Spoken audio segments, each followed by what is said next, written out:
వల్లభనేని వంశీ ఏం సార్ బయటకు వచ్చే పరిస్థితులు ఏమైనా కనపడుతున్నాయి అంటారా?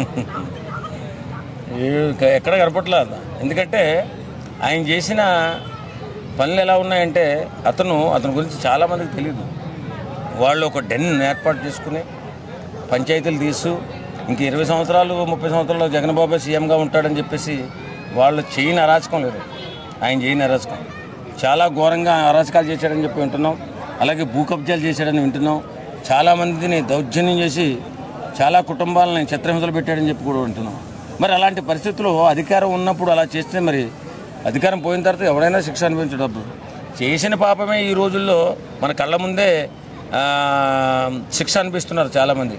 అలాంటప్పుడు మందిని బాధ పెట్టినాడు ఎవడో కూడా మనశ్శాంతిగా ఉండలేడు.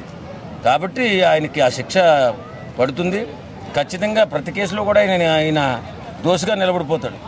అలాగా డెన్నులు పెట్టి బెదిరించి కొన్ని ఆస్తులు కూడా లాగేసుకున్నటువంటి సందర్భాలు, కొంతమందిని డబ్బులు కూడా వసూలు చేసేసి జగన్ పేరు చెప్పి ఇవన్నీ చేసి చాలా గందరగోళంగా ప్రవర్తన చేసి భయకంపితులు చేశాడు విజయవాడ చుట్టుపక్కల ప్రజలందరినీ.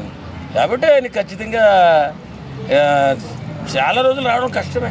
ఓకే, ఎంత తెలిసిన జగన్ అప్పట్లో ఎందుకు కామ్గా ఉంటాడు?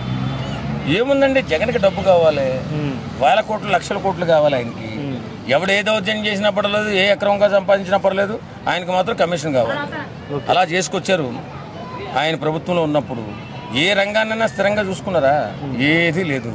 ఇంట్లో మన ప్యాలెస్లో పడుకోవడం, బటన్ నొక్కడం, కొంత డబ్బు వాళ్ళకి కొంత డబ్బు వీళ్ళకి అన్నట్టుగా వీళ్ళు చేసేసారు.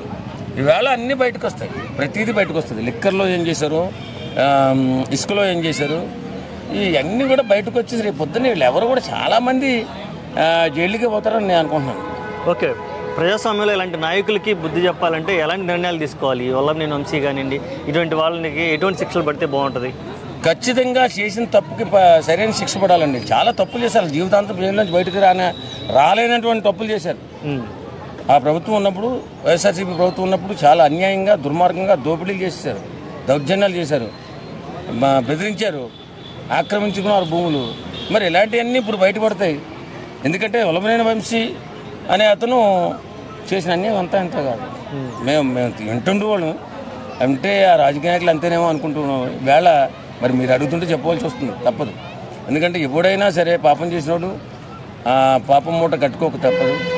ఎవడైనా అన్యాయం చేసినాడు రేపు వాడికి శిక్ష తప్పదు.